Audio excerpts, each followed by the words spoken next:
पता नहीं किसकी दुनिया लूट रही है, लंका लूट रही है। टेलीफोन मोबाइल गले में लगाए हुए चल रहा है मोटरसाइकिल पे और चाह रहा है, उसको पता ही नहीं मैं कहां चल रहा हूं। हम कई बार रोकते हैं टोकते हैं तो कैसा बस भूल गए साहब। अरे भैया तू तो भूल गए, वो यमराज कौन भूल रहा है, अटे जानो साहब। और दुकान बस थोड़े गए हो सर भाइयों, गया की तो गारंटी आएगी, गारंटी को नहीं भाई। गंगानगर में रामलीला चल रही, रावण दहन के लिए आपके भगवान राम तीर धनुष लिए हुए आ रहे हैं, हनुमान जी गदा घुमाते हुए आ रहे हैं, पूरा राम दरबार आ रहा है। और उस राम दरबार के सामने रावण का, कुंभकर्ण का, मेघनाथ के पुतले हैं, उनको जलाया जाएगा। और एक मंच लगा हुआ और उस मंच पे गाना चल रहा, लक 28 कुड़ी था, 47 वेट कुड़ी था।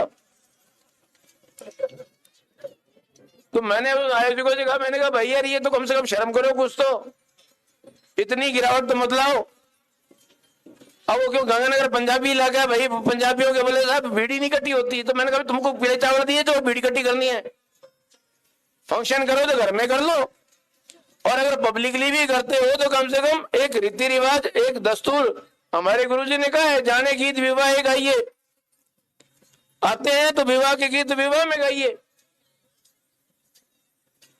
अभी डीजे ने तो ऐसा हिंदुस्तान का बेड़ा गर्क किया है, पूछो ही मत। अब डीजे पे गाना चलता है कि चकलो दुनालियां आज बदला लेना है। और भाई तुम दुश्मनी करने आए हो, रिश्ता करने आए हो। अब जिस शादी की बुनियादी दुनालियों पे पड़ेगी वो कैसे आके निभेगी। तो भाई मौके के मुताबिक संस्कार रखो, मौके के मुताबिक ये जो पुराने त्योहार चल रहे हैं, ये आज आपके मेले चल रहे हैं, ये इनका यही योगदान है कि आपकी संस्कृति को इन्होंने पुनर्जीवित रखा हुआ है। इस मुरारका फाउंडेशन का भी मैं धन्यवाद दूंगा कि इन्होंने जो है बेटर पुलिसिंग के लिए बहुत हमेशा तत्पर रहे हैं, हमेशा जो है सहयोग करते रहे हैं। मैं अपने बारे में ज्यादा नहीं कहूंगा, लेकिन इतना ही कहूंगा कि ग्रामीण परिवेश से हूं और पिताजी मेरे जो है हरियाणा आपके पहले आर्मी में, बाद में बीएसएफ में कमांडेंट की पोस्ट से रिटायर हुए। और मैं भी जो है सीमा सुरक्षा बल में जो अभी ऊंट देखे और ये बंदे को जवान को देखा तो पुराने दिन याद आ गए। 89 बैच का असिस्टेंट कमांडेंट बीएसएफ में रहा हूँ, 4 साल देश सेवा करके बाद में ये यहाँ सेवा करने आपके पीछे पधारा। अब वो चंग वाली बात आ गई तो अब तो चंग तो बज ही नहीं रहे, अब तो बजता ही नहीं है। मेरे पिताजी की बीकानेर पोस्टिंग थी, हमारे बटालियन थी, उसमें सारे राजस्थानी हुआ करते थे। तो 1 महीना पहले चंग बजने शुरू हो जाते थे, दिवाली से, होली से पहले। वो होता था जमाना, वो होता था उल्लास। हमें याद है शाम के टाइम हम बैठ जाते थे, वो सुनते रहते थे बाहर लॉन में, और सामने लाइंस में, पुलिस लाइंस में जो है बैरक में जवानों की चंग थाप बजती थी। तो थाप आज भी याद है, इसलिए वो थाप बजा ली, वरना ऐसे नहीं बजती वो।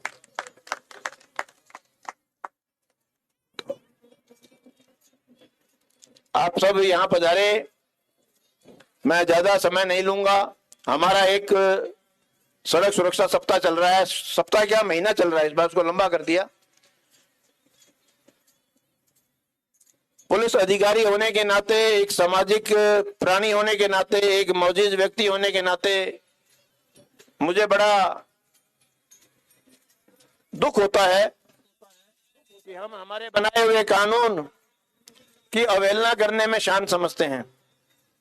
ये आप लोगों ने ही बनवाए हैं कानून, आपके जो एमपी बैठे हैं पार्लियामेंट में, वो आपके बिहाफ पे काम करते हैं।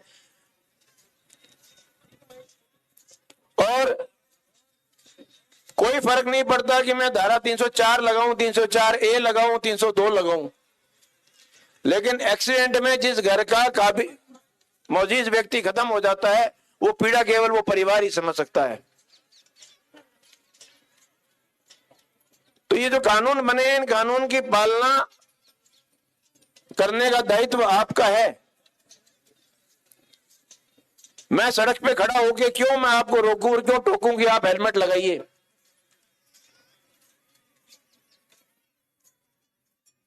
क्या ये जो आदमी बैठे हैं इनकी अपने परिवार के प्रति कोई जवाबदारी नहीं है कि एक्सीडेंट हो गया और मैं मर गया तो मेरे परिवार का क्या होगा। ये जो माताएं बैठी हैं, क्या इनकी जवाबदारी नहीं है कि अपने पति को, अपने बेटे को घर से बाहर निकलते वक्त उसको हेलमेट लगवाने के लिए कहें? ये जो बच्चियां बैठी हैं, ये भाई बैठे हैं, क्या इनकी अपने प्रति, परिवार के प्रति जवाबदारी नहीं है क्या? जागरूक बनिए, जवाबदार बनिए अपने आप को और सुरक्षित चलिए। एक ये बीमारी और आ गई है, पता नहीं किसकी दुनिया लूट रही है, लंका लूट रही है। टेलीफोन, मोबाइल क्लेम लगाए और चल रहा है मोटरसाइकिल पे और चाह रहा है, उसको पता ही नहीं मैं कहां चल रहा हूं।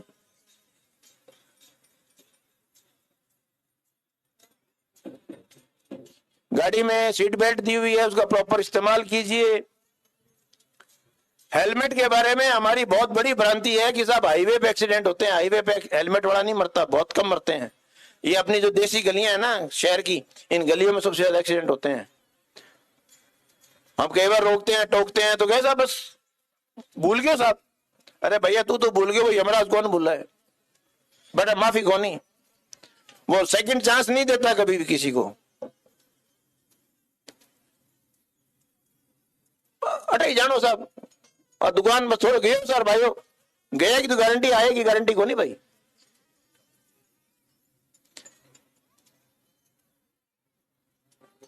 और सबसे बड़ा एक कारण जो है वो ड्रंक एंड ड्राइविंग का भी है। शराब पी के आदमी खुद तो मरता ही है, सामने वाले को और मारता है।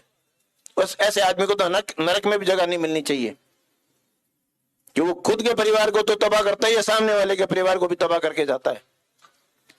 तो ये आप आए हैं मेलों के माध्यम से, मनोरंजन करिए, लेकिन चिंतन भी करिए कि हम समाज में कहां हैं, कहां जा रहे हैं, क्या हो रहा है, क्या नहीं हो रहा है। बच्चों को संभालिए। मेरे पास ऑन एवरेज दिन में 3 जोड़े पेश होते हैं कि साहब हमने लव मैरिज कर ली है या हम लिव इन में रह रहे हैं। ये समाज कहां जा रहा है, विचार करिए। इसके दोषी आप हैं। Parenting is a 20-year business. मैंने मेरे बेटे को जो स्कूल में पढ़ रहा था उसको 2 चीज के लिए मैंने मना कर दिया था। एक इकलौता बेटा है, मैंने कहा जब तक कॉलेज नहीं पकड़ ले तब तक मेरे से 2 चीज मत मांगना, एक मोटरसाइकिल और एक मोबाइल। उसको भी पता था बाप के तेवर, उसने नहीं मांगे। मांगता तो देता भी नहीं, देता तो गुद्दी में 2 देता खींच के। ये बच्चों को लाड नहीं है, ये बच्चों को बिगाड़ रहे हो आप। कंट्रोल नहीं है आपका बच्चों के ऊपर। बच्चा क्या कर रहा है, उसको मोबाइल कर दिया, फ्री कर दिया, वो मोबाइल के जरिए उसकी कोई सीमा नहीं है, उड़ान भर रहा है। वो कहां जा रहा है, क्या कर रहा है, क्या नहीं कर रहा है।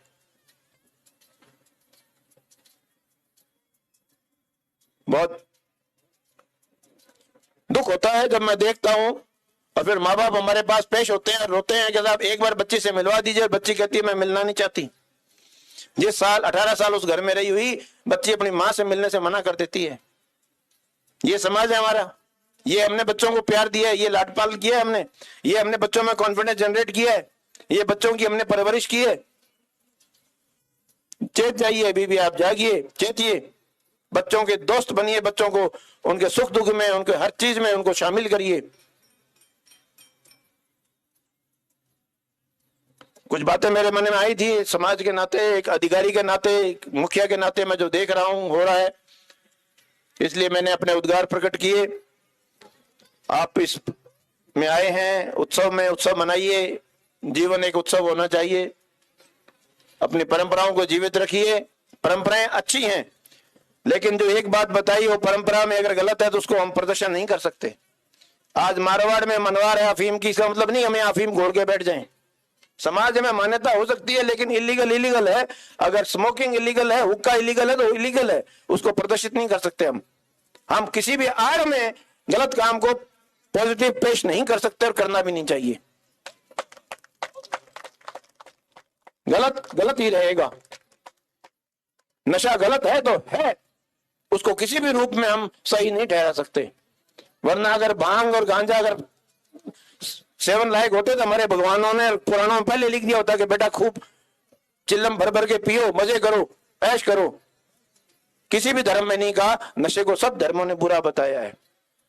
इसलिए अच्छे आचरण और अच्छे उदाहरण पेश करिए। समाज बहुत कुछ देखता है, इस मंच से बहुत कुछ सीखता है और फॉलो करता है।